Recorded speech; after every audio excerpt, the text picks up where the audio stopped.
Hey guys, welcome back. Today we got an absolute boatload. We got a Shadow of Intent load of Halo Infinite campaign content courtesy of both IGN and Gameinformer. And in today's video, I'm going to be breaking down as much of it as I can. However, there is a small caveat, right? There's some stuff that was notably in some of the Gameinformer videos and articles, and also some IGN stuff that I'm not going to be covering. I'm going to be avoiding this, right? And my reasoning is a purely selfish reason.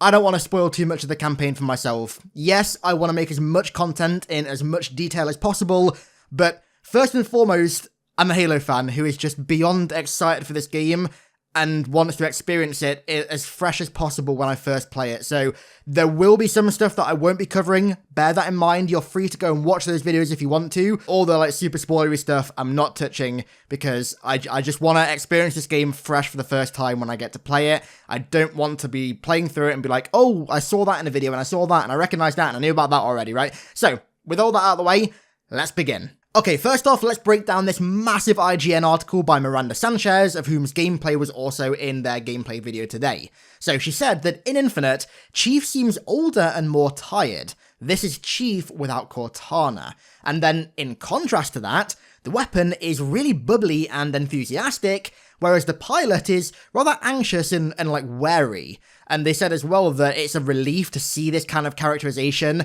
after Locke's almost total lack of character in Halo 5 and just Halo 5's story in general. She said that based on what she'd played, it seemed like the campaign will offer meaningful adventures that are beyond the main path, the main story beats of the game, but it's not an open world game that's just full of filler like a lot of them nowadays. Escharum and Atriox have apparently stepped up to be Chief's main adversaries in the game.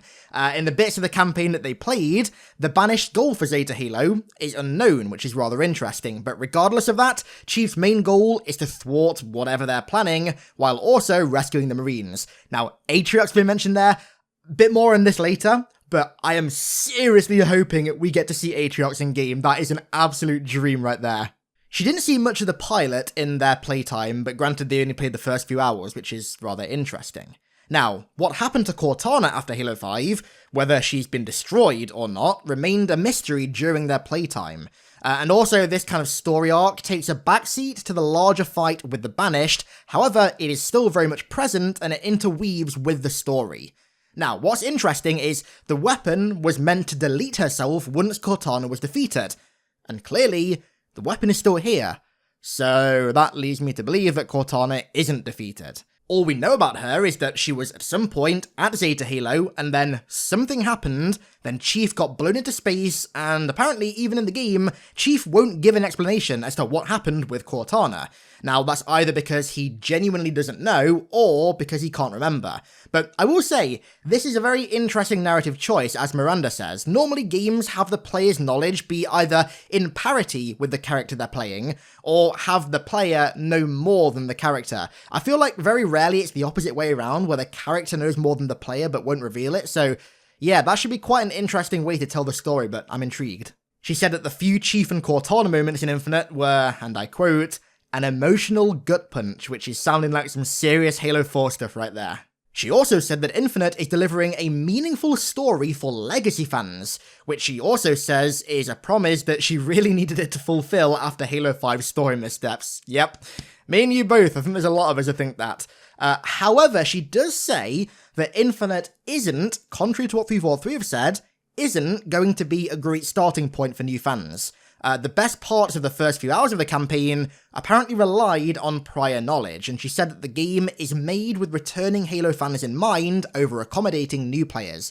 Now, I do understand the other approach of building a campaign to accommodate new players and get an entire new generation of Halo fans into the game, but I would much rather it be done this way, personally. I mean, obviously, that's a bit biased because I'm a Halo fan, but I would much rather the game be built with prior knowledge kind of needed from previous games. Not like books or anything like that, but prior knowledge from games and stuff before to play into the story over just having it be a complete reboot where nothing that happened before matters and it's just completely fresh.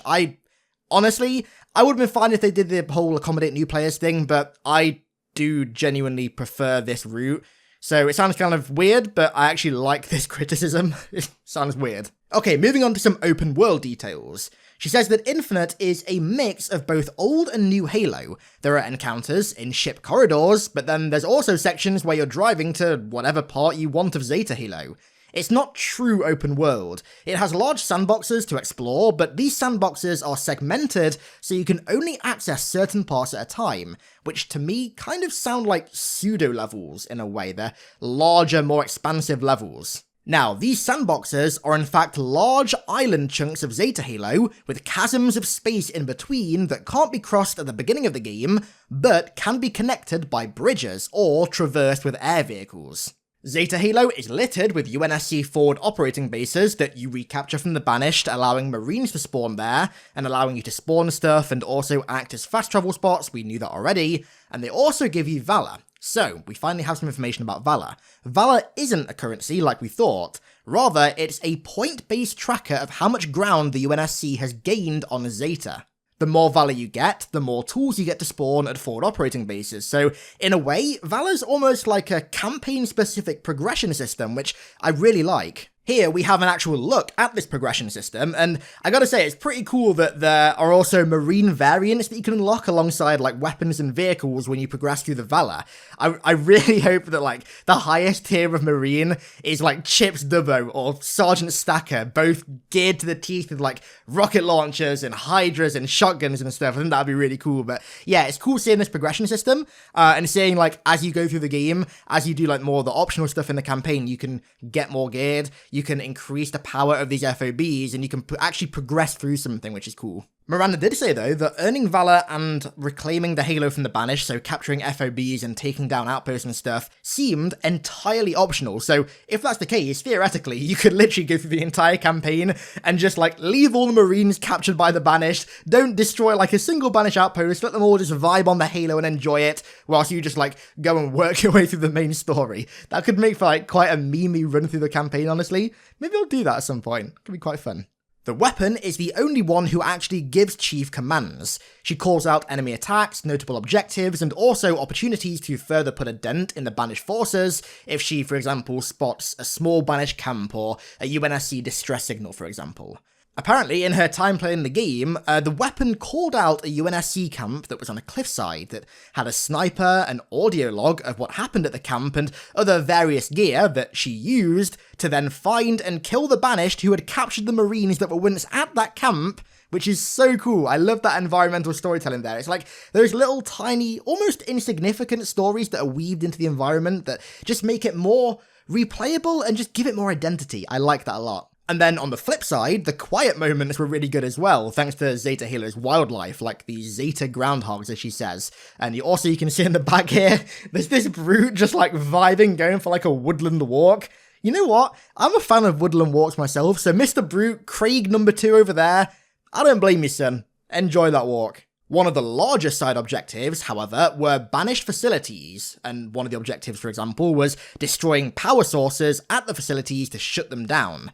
Only a few of these exist in a given area, but doing them is a bit harder, but they reward more valor. Another larger side objective is hunting down Banished targets, and doing so rewards you with their own unique version of their signature weapon when defeated. They go into a bit more detail about this in one of the Gameinformer articles, talking about Blademaster Okro and how he has a unique energy sword that you get by defeating him. Defeating Okro feels bad, man. I don't want to defeat him, I want to make friends with him. Apparently these targets weren't that challenging, but they did have a lot of support within a small area, so they offer a unique challenge to like a regular boss. Patrolling Marines as well would sometimes pop up on a ledge or something and help defeat these enemies, which is really cool. I love that idea of like, you're just taking on a target on your own, and all of a sudden like a small platoon of Marines just come out of nowhere and just start shooting down on that target from like a cliffside or something. Like, there's so much like little environmental storytelling potential here that I really hope the game just nails and goes in on, because it could make it so damn cool. And as well, there were also secret rooms in mountainsides that were guarded by small Banished patrols that contained unique weapons, such as a Backdraft Cindershot, which sounds like a Cindershot variant.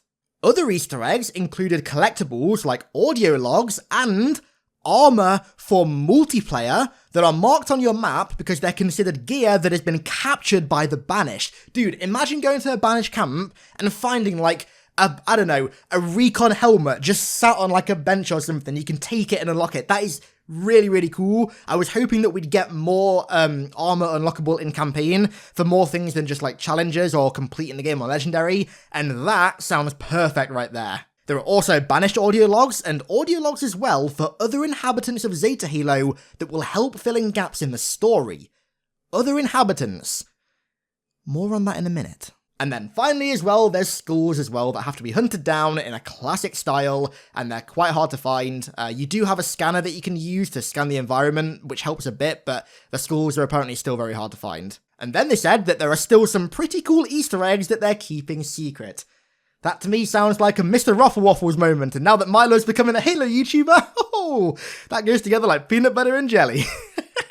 Miranda also said that the grunt and marine dialogue in this game is hilarious. Grunts are silly and overconfident and have tons of lines. Humans would never fight grunts like us. He's here!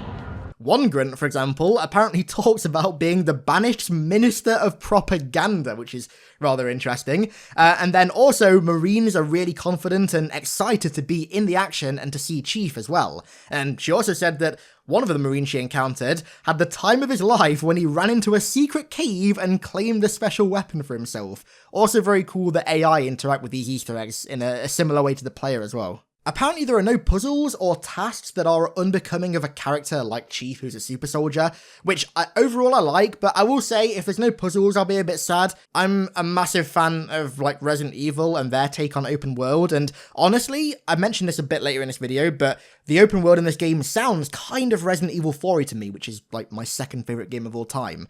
So, I don't know, I was really hoping they would have puzzles to some degree, but anyway, she also reiterates how camps and major areas have loads of different ways to assault, and also that the core gameplay, despite the campaign being rather different this time around, still feels quintessentially Halo. There are ammo crates scattered around for all 5 ammo types, and we actually know what these are now. There's Plasma, Kinetic, Shock, Power, and Hardlight, and these ammo crates are rare, but are important for keeping unique weapons alive. Grapple shot, shields, threat sensor, drop wall, and thruster can be upgraded, but there's no sign of repulsor at all. There's no gameplay of it in the campaign, there's no talk of it. I really hope it's actually in the campaign, because I love that thing almost as much as the grapple hook. Moving back to the story, apparently most of the story beats happen in large foreboding structures that 343 refers to as dungeons that offer a more classic Halo campaign experience. And also she said that the main story missions were rather lengthy as well, between 30 minutes and an hour long, which I think is pretty standard for most Halo campaigns for levels, I think. We also have a very cool detail. The skirmishers are back. I did not see that one coming, quite honestly. Very, very cool to see them back. That's gonna make for some very unique gameplay. I've got a feeling they'll be quite frustrating on Legendary, because my little memory of Reach Legendary was that skirmishers were a bloody nightmare, so that'll be rather interesting. There are some brutes in the campaign that are geared up so much they're basically like mini-bosses, which is cool. But here's the big one. She said that the Flood were alluded to, which, I mean, you saw my reaction video already. I got very excited about that. I'll keep the excitement down now because I've already gotten excited about it, but I have a feeling what she means by this is some of the audio logs that we know I said earlier, some of the audio logs refer to other species on the ring. I would be very surprised if some of those audio logs aren't at least talking about the Flood. Fingers crossed. She did also say that there are no Prometheans in what they played, which, to be honest, doesn't really bother me that much. I was always quite impartial about the Prometheans coming back. I didn't really feel strongly one way or the other, so if they don't come back, then I don't really mind too much. The Skimmers apparently aren't the last of the new enemies, which is rather interesting. And then on the topic of boss battles, she said that by the sounds of it at least, they are really traditional boss battles. So they have health bars, which I'm not a fan of personally. Shields, they take place in a distinct arena, which sounds nice and traditional for a boss battle. They also don't wait for you to like acclimatize yourself to them. As soon as the boss battle starts, they just go in all guns blazing, which is really good. And apparently there are going to be a few boss battles in the first few hours of the campaign. And then to round out the article, they talk a little bit about the size of the map, and they say that it's not as big as like Assassin's Creed or Red Dead, for example, but that it does offer a curated experience with excellent combat, and in terms of the open worldness of the game, it's closer to like a Batman Arkham game in terms of being open world, which sounds good to me, honestly. Real quick, I will say the open worldness of this game sounds really similar to either MGS2 or Resident Evil 4 to me. Two of my favourite games of all time, favourite games ever made, incredible games. Their open worlds are more restrictive, linear open world with natural progression, as opposed to like GTA or Red Dead, where it is literally just open world, and I like that a lot. I think that's going to keep it cohesive, it's going to keep the experience tight and make sure that it's not full of filler content just to pad out the size of the open world. That sounds good to me. Okay, let's very briefly go over one of the Gameinformer articles before getting on to breaking down the gameplay. So, they say in this article that Infinite's main story is mostly linear, with an engaging narrative, and that fans of the classic Halo campaign structure won't be disappointed. However, there's also the exploratory path that you can take, exploring the world in between missions, which is why I said that it kind of sounds a bit to me like MGS2 and RE4 kind of open world, linear, but also allows for exploration. Now, there's one big detail in this article that I'm not going to talk about because, to be honest with you, I consider it a massive spoiler, and Gameinformer in general have been pretty lax with talking about spoilers. If you want to read it, it's in the third line of the third paragraph of this article, but I'm just going to leave it there. And finally for this article, they round it out by saying that 343 are clearly trying new things with the campaign, but the pacing and the flow felt like the earliest games in the franchise, which is fantastic. So far, pretty glowing reviews. Sounds pretty damn good for me. I don't think we're in for another Halo 5 with this one, guys, thank God. Alrighty, let's break down IGN's 11.5-minute gameplay video. I've picked out all the important details. Let's dive into it. Firstly, I absolutely love this shot of the Hand of Atriox meeting at the start. There's something so, like, biblical about it. I don't know if biblical is the right word. It looks like a painting. This is the weirdest description I think I could probably give for this, but it looks like a painting of something. I don't know how to put it. They just look really menacing and unique.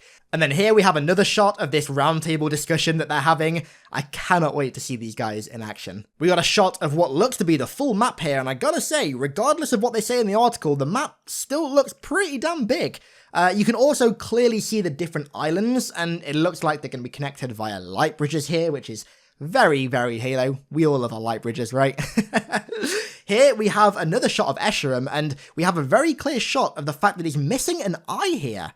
Guy looks menacing as hell. I also love this transition, the way the camera pans over to Chief, who just looks so alone and isolated. I mean, the way that he stood in total darkness, dwarfed by Escharum's blood-red hologram, is so good. I love this shot so much. Honestly, I'm a massive fan of, like, god-tier cinematography, Denis Villeneuve kind of stuff, right? This game is looking like it's going to have pretty damn good cinematography, if you ask me. Here we have a flashback to Halsey giving Chief Cortana for the first time, or rather, a fragment of Cortana on Reach. I really like it when games do flashbacks to stuff like this, and I hope we get more like this in the game. Honestly, I would love to see flashbacks to, like, actual, like, events in the games. Give me a flashback to, like, I don't know, something in CE, or Halo 2, or Halo 4, I would love to see that. Here, in this hallway, we have a huge hologram of the one and only Atriox holding his energy mace, Chainbreaker. And I've got a little theory about this, right? So, tinfoil hat on.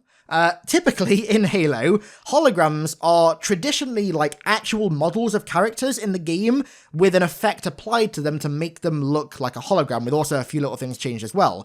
An example being the Heretic Leader in Halo 2, and also, I think as well, Truth in Halo 3 in those little hologram stands.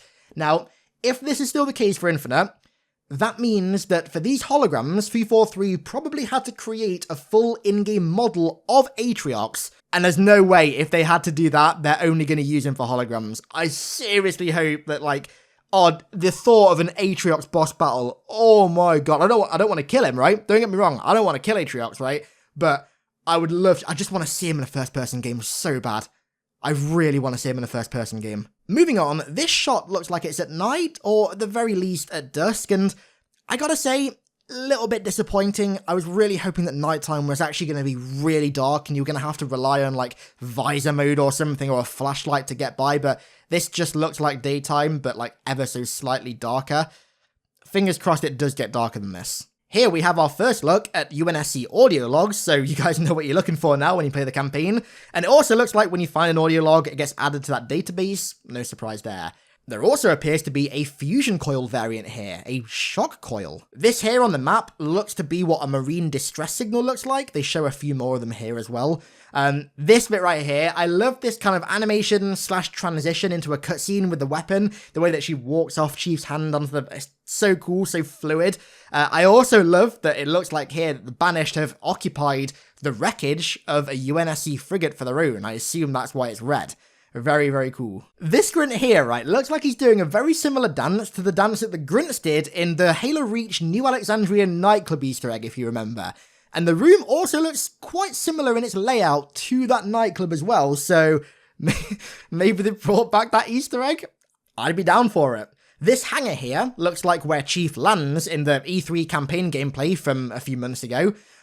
This grunt right here, I've got no bloody idea what this guy's doing. He's like moonwalking. I think this might be a glitch because he wheels his arms around and runs forward, then just like zooms back, then does it again, then zooms back again. I don't know what this guy's doing. I don't know what they put in his methane tank, but it sure as hell isn't methane. Here we have quite a funny clip of a jackal being shot by a disruptor and just going flying when the shot kills him. I kind of hope that all shock weapons have this effect on enemies when you kill them with them, honestly. Here we have our first look at Spartan cores, so you know what you're looking for if you want to upgrade your Mjolnir now. This bit here, we saw concept art of this room a few months ago, and in the concept art it looks sick, but my god, that concept art translated so well into game. This room looks really, really cool. A cool little detail that I noticed here when Chief gets the jump on this group of Banished and kills the Jackal, when the Jackal's killed, the Elite, who was previously idle, has to actually manually activate his energy shield. So he was chilling so much before that he disabled his energy shields and then manually had to activate them when Chief engaged. I really, really like that. And also, I noticed here that in this Discover Hope bit, they actually added the pilot's daughter to the hologram that he was watching. So this cutscene somehow just got even sadder. Yay. And then finally, what the hell is this ball thing? It looks really crystally inside, kind of. Maybe it's one of those Foreigner crystals that were under Castle Base on Reach. I don't know. I can't remember what they look like, but I'm pretty sure there's a description in the book of those crystals, and I think they were like purple, so maybe it's not this. I don't know. This just looks weird. I don't know what this is. And so, those are all the details and everything that I'm going to be covering that released today. Like I said, there's certain stuff that I won't be covering purely because, as a Halo fan, I want to go into this as blind as possible, while also making as much in-depth content for you guys as possible beforehand. It's going to be hard, I'm going to struggle at times to do that, but I really do want to kind of preserve the freshness of the game so I can go into it for the first time as fresh and as unspoiled as possible. So hopefully you guys understand, I'm sure you do. So I hope you all enjoyed. Give me a shout in the comments if I miss any details in these videos or articles, I'd love to hear it. Thank you all so much for watching, I really do appreciate it, and I'll catch you all in the next one.